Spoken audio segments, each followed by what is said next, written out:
guys, my name is James. As you can tell, I'm not standing in my normal kitchen. I'm actually standing in the one of my family that I'm staying with in Andalusia. And the town that we're staying in is called Competa. It's one of those picturesque white little villages in the south of Spain that's normally extremely busy during the summer because it's extremely pretty. Today I'm going to show you guys how to make a very classic dish with a bit of a twist. We're going to be making some crab's Eggs Benedict, and I'm going to teach you how my father taught me on how to make sauce Hollandaise. Hollandaise sauce is a very traditional sauce. It's one of the mother sauces as well, and there are various variations on how to make this sauce, and I'm going to show you one of those variations today with a little bit of a twist. It's maybe not completely traditional, but anyway, I'll show you. But before we get going today, be sure to like the video down below, subscribe to my YouTube channel guys if you haven't done already, and help my channel grow. And I want to thank Chef Sally for doing this collaboration with me. I'll speak a little more about her at the end, but in essence, she is a very, very good pastry chef that has many years experience, and you guys should definitely check her channel out after watching this video. She has many tips and tricks. So, let's get started with the recipe. Now I'm gonna show you a quick way, well not really quick, but anyway, a method of peeling a crab as we have here. They're pre-cooked already. You see this little piece back here? You're going to put your thumbnail in, and you're just going to pull with this thumb down and with this one up, and it should open just like so, as you have now the crab in two pieces. You can take your hand, you're just going to rip it off, very easy, no? You can take a pair of, well, nutcrackers if you have any, a nutcracker, and any of the joints, as you can tell, you can just pull in the opposite direction, it comes off. You can take your nutcracker, hold it tight, break it, and you have your meat. But if you don't have the picker with you, there's a method that I learned with some fishermen, and that works really well. You can take one of the claws, normally the biggest that you have, just break it off, and you can use this claw to pick the rest of the meat out, and it works quite well, especially if you don't have any any cutlery with you, any pickers, anything. It works very, very well. I'm just going to pick it out. You want to be careful that there's a bunch of meat, not just in the cavities, but also in the joint. There is a bit of meat here. There's also a bit of cartilage, so you want to be careful. It's very windy today, if you can hear that. But anyway, to break a leg, there's meat in this. There's even a little piece of meat down here. Very little, but there is. Now, to do this, you can, let's see, well, break it off at the joint, crack it again, and use the claw, oops, come here, use the claw to dig it out. It's very easy. I really don't care about this being whole, but you can take the pincher, you're gonna break it off, and there is a little bit of meat in here as well, and just pick it out, crack it as well a little later, and for the claw. Now, when you pull the claw out, the thing is that there's a little piece of cartilage in here. So if you want to keep it whole, and you have to pick delicately, which I didn't, but if you want to keep it whole, you can for photos or anything. However, just remember that this piece of cartilage, if you bite into it, is quite significant, and you'll feel it. Okay, now after you pick the rest of the claws, we can just break these off and focus on the body. Now, a quick tip about the anatomy. These are, well, my father used to call them, but it's called dead man's fingers. These are basically the gills that the crab uses to drink or to filter the water, to breathe basically. So these you just want to throw away. You typically have the rest of the stuff in the middle, and you can open up the section here. This is the organs, and you want to break down the middle. Once you break down the middle, a bit of a cleaner piece here. You want to take off the brown meat. I don't eat the brown meat, and we don't typically in the US. It's just not a thing. If you want to, you can try it, but me and I'm not used to it. Anyway, there's more meat in this side section, which is along here. And for me, this is the most difficult piece that you have to try to dig out. You can break the cartilage off. You can also use the crackers and break the individual sections and then pick the rest of the meat out, just like this.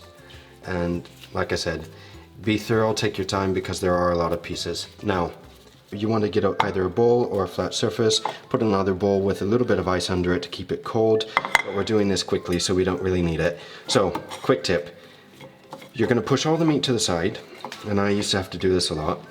It helps on a bigger surface, but I don't have one. And you're going to take out and we're going to go through the crab meat. So, you can take your fingers just like so, and you're just going to press down.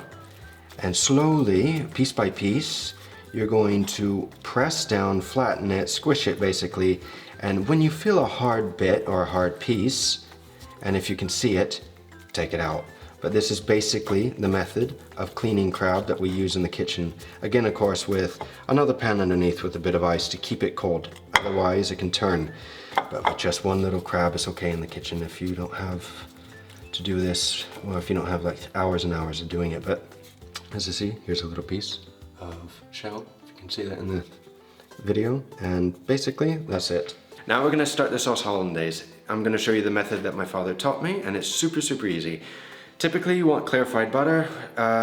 You don't have to have it though. I'm going to show you a trick. So you're going to take a stick of butter, put it on low heat and let it sit, so it's going to clarify itself. And if you have a little bit of unclarified butter get into the sauce, it's not necessarily a problem. It's not going to really affect the flavor.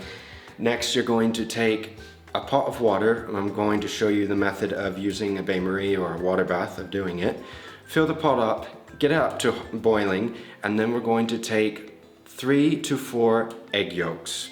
I'm going to make a little more. You can do it with a minimum of 2, but it depends on the size of your bowl. Now, you also will want the juice of about 1 lemon. The lemons that I'm using are very small, so I'm going to use like 2. First, get a cloth wet, put it down, put the cutting board on top of it so it doesn't move. Then take the lemon, roll it on the board so it's easier to squeeze. This is why we roll it, it's easier to juice it then. First, I'm going to take a rag in one hand. I'm going to grab the bowl. You want to use a metal bowl, by the way, or glass. But this rag is here to protect your hand because this is going to get hot. The water is coming up to a boil, and there are 2 methods. One, you can either fill the water up to where the water is touching the bowl, and the water will bring it up to, well, it's going to be at boiling temperature, right? 212 or 100 centigrade. The thing is, if you're cooking, as you see now, with steam, you see the steam? The steam is hotter than water, so it's going to cook a little faster when we scramble, and we do not want to scramble the eggs. So, what you're going to do is you're going to put the bowl on top, and as this is cooking, as the bowl is heating up, we want to continuously stir the eggs. You're going to keep doing this, and when it starts to heat up a little too much, you're going to take it off the heat, mix, you're going to put it back on the heat. Another thing is that when you're doing this and stirring, you can just go around and stir in the bowl such as this, or you can do a figure 8. It's very slow, but you can do one. So, on the heat and off the heat. Keep moving, keep whisking. Keep moving and keep whisking. Very important right now. The bowl, if you're using a thick bowl, will retain the heat, so you have to take it off. As you can tell, when you see this, it's still not done. A little more. There's a very small window that you have when making these, if you want to make them correctly. And if you miss that window, if you overcook them, you have to start over. And this is the consistency that you want. It's firm, it's starting to hold its shape a lot longer than it was before, and this is basically the ribbon stage that you want. Now, first, to do this by yourself one-handed, you're going to put a wet rag down on the counter so it's not going to move. Put the bowl on it, and in your other hand you're going to take the butter. We're just going to pour. We just want the clear bit. Yes? This is all that we want. You can see that the sauce is starting to thicken, and you want to do this while it's hot, otherwise you can run the risk of splitting. You're going to add the butter slowly at first, very slowly. You whisk very hard. You can add a little more as you go. Add just a little more, but not too much. Now, when you're making this, it's a good idea to use a metal whisk. I don't have one right now, a bigger one. And you want to keep whisking, keep whisking, keep whisking, keep whisking. And if it's a little thick, as you see, you can add just a little bit of water, just to thin it. I'm going to continue adding the butter. Okay, now when you feel like your arm is about to fall off, this is when you should be at the finish point, almost. It's going to take a few minutes to do this, and you want to play with the water to butter ratio, because the butter will thicken it, as is a thickening agent, and the water will dilute it. You have to get it to the point that you want. Or you use more egg yolk and you make a bigger batch. So this is another little tip, that if you didn't make enough with the egg yolk, thin it with a bit of water, add more butter, and we're going to add a little bit of lemon juice in. Just a few drops. You have to have a bit of acid in it. A pinch of cayenne, just a little bit, and a pinch of salt. You're going to add as much salt as you need to taste. You don't need to add that much. And there you have sauce Hollandaise. Very simple. For the sauce Maltaise, I'm just going to take a few oranges or small mandarins, cut them in half, juice them, reduce it, and there's the induction. Reduce it until it's by half or a little more, and then we're just going to add this into the Hollandaise with a little bit of zest as well. And this is called sauce Maltaise. The traditional method is with blood orange, like I said, and well, if you can't get any, then you can substitute and modify it a little bit. You want to use a saucepan for this, a big one, a saute pan. You're going to put the spinach in, put it on high heat. You may want to add a little bit of water so it doesn't burn. Let it reduce to extract the rest of the water. You can add a little bit of butter if you want. Add a little bit of salt until it reduces. But you want to squeeze the spinach after it cools. Squeeze the rest of the juice out because you don't want a soggy bread. This will make your Eggs Benny very, very soggy if you don't squeeze the spinach at the end. So typically we use English muffins for this. Today I couldn't get any and I didn't have time to make them, so I'm going to use a baguette. You can toast it if you want or not. I'm going to cut on the bias. Then to poach the eggs, it's very, very simple. You're going to take an egg. You can take one at a time, do one at a time if you want. We're going to bring the water up to a strong simmer, or down to a simmer if it's boiling. You're going to spin it slowly, not too fast. You can put a little bit of vinegar in it. This helps with the cooking process with the egg whites as well. And you're going to gently put the egg in and let that cook until the whites are fully cooked, or until you can take it out. And like I said, if you cannot take it out and it breaks on you, not a problem. Just leave it in a little longer. The egg is going to be either easy or a little medium.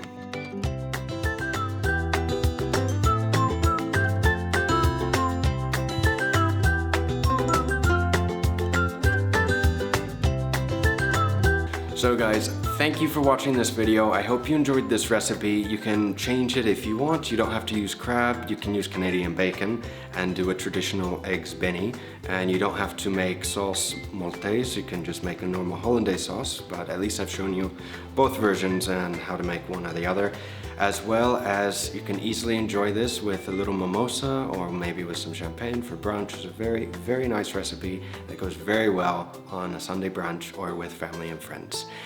So thank you for watching. Be sure to subscribe and like the video down below, and also be sure to check out Chef Sally's channel, which again, I thank her for doing this collaboration with me. She does some excellent work and you can learn quite a bit from her channel. She has a lot of tips, tricks, a lot of experience in pastry as well as a chocolatier, and trust me, you should definitely check her channel out. Tell her I said hi and subscribe to her as well.